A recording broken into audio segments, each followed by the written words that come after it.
Não foi só isso que aconteceu em Cláudio, foram vários dias e teve as perseguições aos seres, né?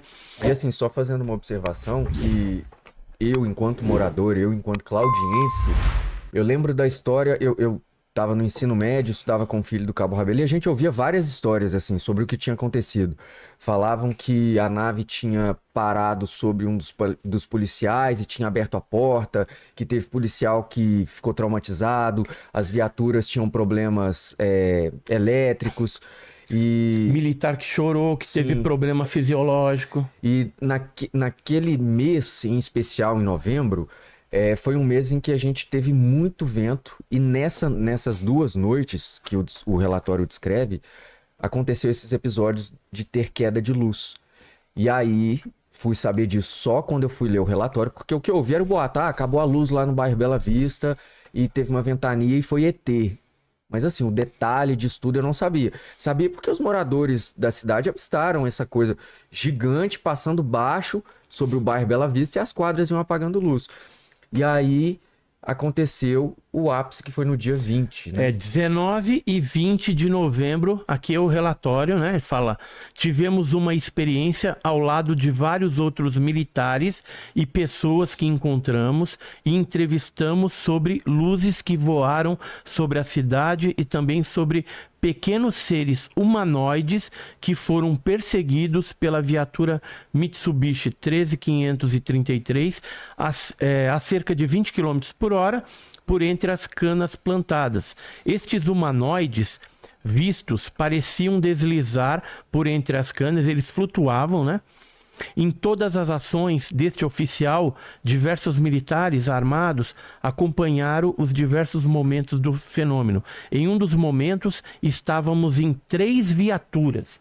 Ou seja, tinha um monte de gente ali, né? Uma senhora do povoado de Formiguinha, ao abrir a porta de sua casa, teria visto pequenos seres em seu quintal e viu também um objeto de cor ferro incandescente parado no ar atrás dos eucaliptos a cerca de 800 metros, apontando a boina deste oficial como sendo a forma do objeto visto. Os objetos voavam a uma velocidade incalculável e paravam como se não existisse os limites da física. Simplesmente paravam de repente, os objetos faziam curvas em ângulos de 90 graus ou menos, deslocavam para frente e voltavam para trás. Mas a parte assim mais interessante é os efeitos, né? Então, por exemplo, ele fala aqui, ó, estávamos numa caminhonete Mitsubishi transitando em uma estrada vicinal quando o sargento William viu algo no mato. Ele virou a viatura 13533 em direção aos seres luminosos, porque eles tinham uma luminosidade e flutuavam, né? Quando aproximamos 15 ou 20 metros, estes seres, né, começaram a deslizar por entre as canas. Estávamos a cerca de 20 km por hora. Aí chegamos a uma lagoa e tivemos que parar. Demos ré no veículo militar e paramos em um ponto. E eles não apareciam na câmera. Então, esse é um detalhe interessante, que o sargento Valdir, ele pegou uma câmera que ele tinha e tentou fotografar esses seres luminosos. Só que não aparecia. E tinha esse lago que impedia eles de prosseguirem. Aí o que aconteceu? Nessa a ação que eles fizeram, eles perceberam que deveria ter passado 40 minutos. Só que o relatório fala que passou de 2 a 3 horas, ou seja, tem um missing time, tem um tempo perdido, alguma coisa aconteceu. E quando eles deram por si, eles estavam voltando já para a delegacia, não sabe o que aconteceu ali. E nessa volta eles perceberam que a hora tinha passado por demasiado e todos estavam em situação psicológica abalado, cansado, se sentindo mais cansado. Disse que a sede, ela sobressaltou naquele momento, estava com muita sede. Tem outros relatos de outros casos que a pessoa fica com muita sede? Tem, isso é normal na ufologia, né? E assim, eles estavam, de certa forma, aqui ó, que ele falou, tivemos dor de cabeça, dor no corpo e medo. Levei a mão na minha arma, mas o braço estava muito pesado. O sargento William Alcione da Silva ficou vislumbrado com o que víamos e falava o tempo todo: olha lá, chefe, olha lá, chefe.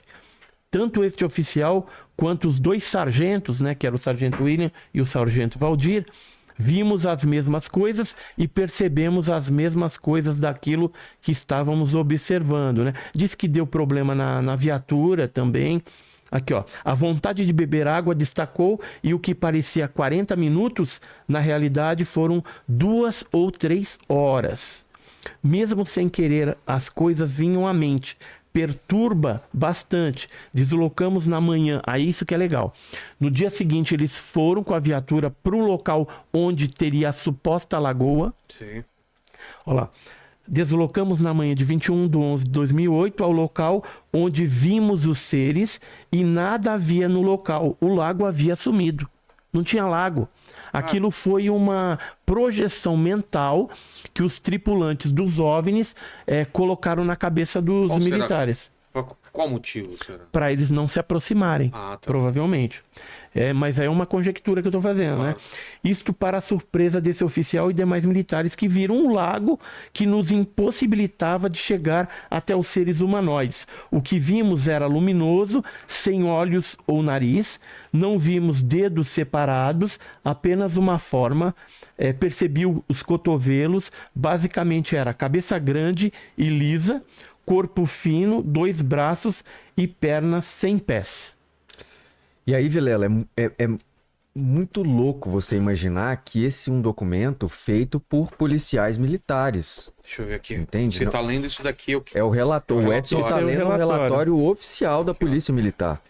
E aí, quando ele fala que o caso Cláudio é maior do que Varginha, eu pergunto justamente isso às pessoas, igual... Teve um cara que comentou lá na publicação do Edson... Esse é o relatório. Que ele estava sendo muito ousado em falar isso. Imagina o dia que Varginha conseguiu um relatório de 4 páginas dizendo que os militares perseguiram as criaturas. Não tem isso, né? Não tem, pô. Então, de 2008, né? Mas um detalhe, agora que a gente vai revelar em primeira mão, né, com relação aos documentos. Esse aqui é um relatório preliminar. Ou seja, o que foi liberado quando eu fiz o pedido oficial foi esse relatório, um BO. Esse é o BO. Ó, o BO. BOS, esse é o, né? BOS do Cabo Rabelo. É um boletim de ocorrência simplificado. E foi liberado as fotografias. 3 fotografias. Somente. Só que sabe que a gente descobriu agora? Que existem muitos outros documentos que não foram liberados. Tá com quem? Tá com a Polícia Militar. E hoje Top Secret, não li. Exatamente. Provavelmente tá com a classificação mesma que foi colocada em Varginha, né, que é ultra secreto. E como teve o envolvimento da aeronáutica brasileira, então pode ser que eles tenham confiscado, como eles fizeram com as fotos, né, com o chip lá do Rabelo. Nós estivemos agora, né, esses dias, com a esposa do sargento Valdir, que o sargento Valdir infelizmente faleceu. E a esposa dele, que é a Irlane, né, nos concedeu uma entrevista até muito bacana. E ela confirmou que o marido esteve frente a frente com uma dessas criaturas luminosas e que muitos documentos que ela mesma chegou a ver na delegacia quando ia lá ver o marido e tal. Então tinha muitas pilhas. Inclusive material. O marido dela, ele era conhecido por sempre registrar tudo. E aí ele tinha uma filmadora e ele tentou filmar os seres e eles não apareciam na câmera. Mas ela falou que ele fez fotografias também dos objetos, dessas luzes. E também dos seres, só que foi em outras oportunidades. O que a gente não sabia com o primeiro relatório, a gente pensava que era apenas o dia 19 e 20 e acabou aí. Mas o negócio foi até dezembro. Começou em outubro. Agora, e foi até dezembro. Pensa o que eu vou te falar. Um dos militares falou pra gente que foram 13 diligências feitas pelos militares. Em pelo menos 4 dessas diligências, eles estiveram frente a frente no embate com essas criaturas luminosas. Que história. E esses caras estão vivos. Estão vivos. Estão vivos em serviço ainda. Tem gente em serviço. E assim... Pegar depoimento desses caras. Então, gravei já, vai pro meu filme, o Serrador Fala. O Edson também registrou. Mas, fazendo um adendo aí sobre o policial que perseguiu as criaturas, ele descreve, para as pessoas entenderem, ele fala que essa coisa de ser luminosa sem iluminar lembra o corpo do Gasparzinho, assim, que era aquela coisa branco, translúcido. Uma coisa translúcida, conseguia ver através dele, mas ele era branco e meio iluminado, assim. Como se fosse um holograma. Eu trouxe até algumas fotos que já foram feitas em outras oportunidades na ufologia e que mostram esse tipo de ser, né? Então, por exemplo, aqui são fotos no Rio de Janeiro de seres luminosos que foram vistos lá na década de 90. E esse aqui é no Japão. Isso aqui é no Japão. Você tá na estrada à noite. E vê o negócio, é o fantasma. Eu já tô sozinho. Tá ligado? Tô sozinho, seu carro à noite, voltando pra tua casa lá em Itaquera. Exatamente. Cai numas quebradas, tem ninguém. De repente você vê uns objetos desse luminoso. O que você faz? Eu saio correndo e largo até o carro. Eu também, cara. Eu largo o carregador. Largo tudo. Pego só o celular, talvez. Só de ver a foto eu já fiquei com medo, já fiquei assustado. Cara. E olha só, todas as pessoas que viram esse negócio... E esses aqui, também, mesma coisa? É a década de 90. Esse aqui é no Japão. Mas raios? Então... É como se fosse Parece alguma coisa energética, né? Ou algum holograma, alguma coisa doido, nesse naipe aí, né? E Vilela, imagina você tendo essa experiência de encontrar um ser desse. É meu sonho, cara. Ao mesmo tempo que eu tenho um cagaço, eu quero ver esses. E não conseguir era algo assim, né? Luminoso. Tá. Lá fica mais... Não é tão definido, né? Isso, mas aí é um desenho, tá? Só exemplificando. E aqui são desenhos que foram feitos por testemunhas. Bem mal desenhado. Mal desenhado, mas eu vou te explicar esse... Meu filho desenha melhor do que... Mas esse, por exemplo, é porque as criaturas eram bem compridas. Tá. E aí, um dos policiais fala que um dos seres, ele flutuava, né? Ele tinha as duas pernas. Não, é a mão dele que estava fechada assim. Tá. A mão era muito comprida, então ele ficava meio cruzado. Meio criança não pode ficar aqui não, cara. Os ET aqui fazendo alguma coisa, hein? Eles estavam coletando alguma coisa no solo. Que susto. Tanto é que, sabe que a gente descobriu que tem no solo de Cláudio? Urânio. Tem mesmo? E tem áfnio também, que são elementos utilizados para gerar energia nuclear, né? Para reatores nucleares também. Essa pesquisa foi com base no aquele seu amigo piloto, né? Que encontrou essas... Foi o Bantel, o piloto Bantel fez um levantamento e descobriu. Esse caso aqui específico foi um avistamento na Formiguinha, que é descrito no relatório 2008. preliminar. E foi assim, a moça, né? Ela foi sair para trabalhar e acabou se deparando com os seres e com a nave pousada a 800 metros atrás dos eucaliptos. Deixa eu só explicar essa cena medonha que ficou ali, né? Esse ser, os policiais falam que ele estava... Parece a taça da Libertadores aqui. Parece a taça da Mas Libertadores. Mas isso aqui é o braço dele. Os braços cruzados, assim, o braço cruzado. E esse outro aqui, ele falou que essa criatura flutuava, né? Com a mão do lado, assim. E parecia que ela segurava alguma coisa. Como ele falou, o que ele falou? O que me pareceu era como que fosse um teclado. Uma espécie de um teclado. Só. E a outra é o braço muito comprido e fino. Algum equipamento. E é muito louco você imaginar que é um policial que está descrevendo isso, porque na grande maioria dos relatos ufológicos que nós temos... não são policiais, são pessoas comuns são que civis, não têm conhecimento nenhum de observação, né? Essa habilidade para fazer os relatórios com detalhes e tudo mais.